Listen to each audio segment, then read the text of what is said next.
We've been fighting for a long time in Syria. U.S. President Donald Trump on Sunday forced Defense Secretary Jim Mattis out of his job 2 months earlier than expected, naming Deputy Defense Secretary Patrick Shanahan as acting Defense Secretary, replacing Mattis as of January 1st.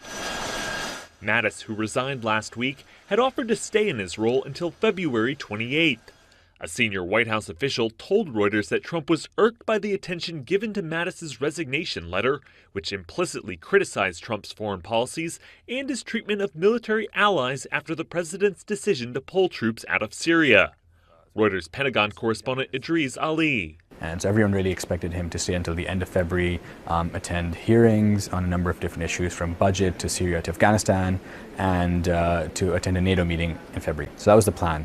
Last night, Trump sort of tweeted out saying that Secretary Mattis had been fired by President Obama, and he gave him a second chance. And really that foreshadowed the anger and the frustration that President Trump had with the Secretary's letter of resignation. Mattis's resignation came 1 day after Trump announced he was withdrawing from Syria, a decision that upended American policy in the region. The president also has plans for a drawdown of troops in Afghanistan, where Mattis had advocated for a strong U.S. military presence. Trump announced Shanahan's appointment in a tweet, calling the former Boeing executive very talented. In his role, he's essentially been looking at internal Pentagon reform and acquisition. So that's been his focus. He's well known for sort of championing Space Force, which is something President Trump has talked about. So sort of those three things have been his focus since he took charge as number two.